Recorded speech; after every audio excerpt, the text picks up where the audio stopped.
The number one reason you're not living the life you want isn't because you're not smart enough, or because you're not good looking enough, or you're not rich enough, or because of where you grew up or how you grew up. The number one reason you're not living the life you want is because of the words you use and the thoughts you have. In today's video, I just want to talk about the power of words and how our words make our realities. And so this idea of the power of words is really nothing new.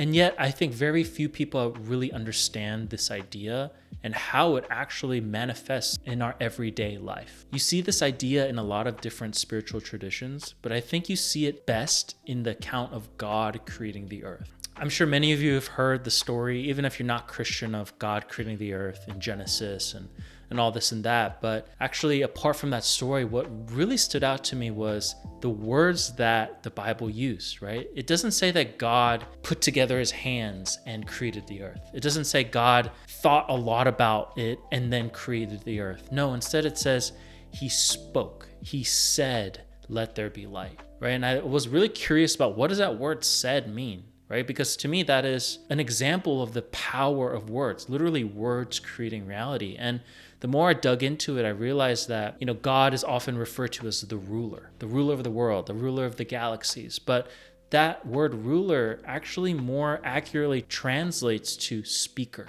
And I just thought that was really powerful. It's just God could have used any other word, right? He could have said, "I put together my hands," or he said, "I could have constructed the earth." Instead, he said it. He spoke it into existence. And not only that, the first thing that God wanted Adam and Eve to do after he created everything was to name the animals and the plants, right? Again, to speak something into existence, into reality. If this ancient tradition, if this religion that, impacts billions of people in the world literally starts from the beginning with this idea of words and the act of speaking creating reality, then maybe there's something to learn from that actually. And I wanted to understand, is the Bible the only place that says this? And I was really surprised to find that it's really not. And so here's a couple of other places, right?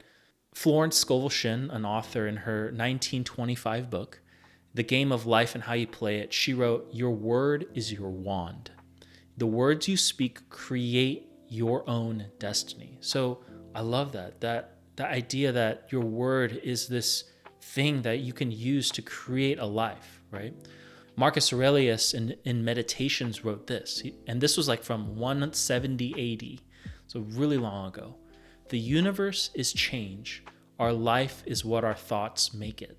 Right? Again, it's this idea that your words and your thoughts are part of the fabric of change. It is what fundamentally constructs our lives.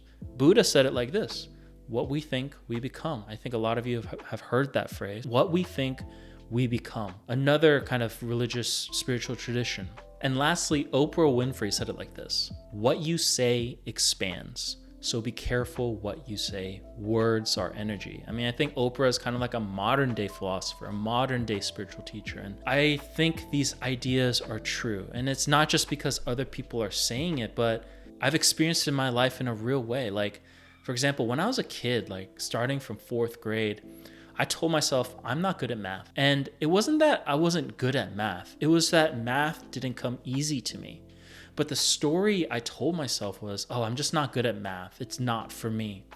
And I carried those words. I carried that reality into my adulthood. Even when I was in college, I chose not to be a business major because part of being a business major meant that I needed to take some math prerequisites. And the words I said, "I'm not good at math," prevented me from going down that path. I ended up being in business anyway, but that's the power of words, even in a small way. And even when I had a startup, this is a little bit more serious, I would tell myself, I'm not technical. I cannot code. So I can't be that. I'm not a designer. I can't design. I'm not a growth person, so I can't do growth. And I think me saying these things became my reality.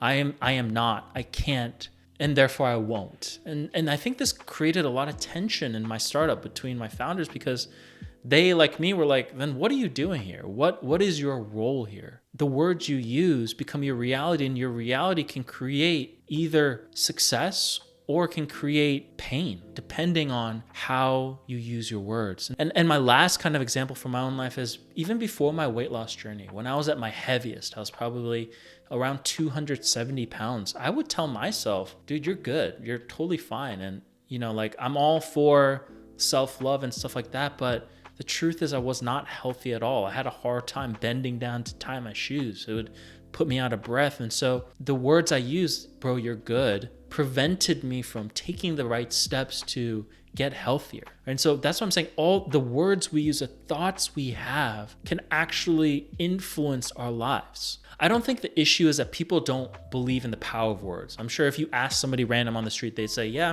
I do think words have power.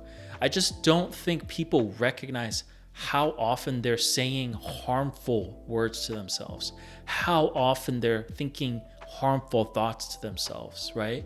I would say, like, how easy is it for you to say, oh, I can't do that, or that's not for me, or I'm too stupid, I'm too ugly, I'm too poor, whatever it may be. How easy is it for you to say those things, say those words out loud? It almost rolls off the tongue. It's so easy to say words like that. One of the most uncomfortable things a person can do is look at themselves in the mirror and speak out loud positive things, affirmations, whatever you want to call it. If you've ever tried it, especially the first time. You're staring by yourself in the bathroom mirror. It's very awkward. And you're looking at yourself and you're saying things like, you're worthy, you deserve it, good things are coming to you, you're capable. Saying those things to yourself is really uncomfortable. And yet it's so comfortable for us to say things like, you suck. The reason your life is like this is because you're stupid, or because you're not talented enough, or you don't have the skill or the discipline. How easy is it for us to speak those words to ourselves? And I think this is actually the problem. The hardest thing, but the most important thing we can do is start to look ourselves in the mirror and speak words that are going to change our reality. And I'll give you a really good example. So for me, I started to do this recently, just several weeks ago. It's in a book called The Big Leap by Gay Hendricks. And in this book, towards the end, he actually has a mantra that he says to himself every day, and he encourages his readers to do. For me, I've never been a person that really honestly believed in mantras or manifestations or whatever. But as soon as I started saying this, I don't think that my life totally changed. But I did feel myself changing, and I did feel myself noticing things, right? And this is a mantra. I am expanding in abundance, love, and success every day, and inspiring those around me to do the same. Now I say those words like 5-10 times until I believe it, until it stirs in me something, I feel something. And like I said, words are your reality. And so the words that Gay Hendricks chose were abundance, love, success, expanding, inspiring those around me. When you put all those things together, those are the things I start to look for. How am I expanding? Literally, how am I getting better? How am I seeing things differently? How am I gathering knowledge? Abundance, what does that mean for me? What does abundance look like in my life? Does it mean more money? Does it mean more opportunities? Does it mean more friendships? What does it mean to expand in love? Is that a deepening of my relationship with my wife, with my friends, with my family? In success, does that mean that my career is moving forward? Does that mean I'm getting more opportunities I didn't see before? And lastly, I think might be the most important part of that mantra, which is, and inspiring those around me to do the same.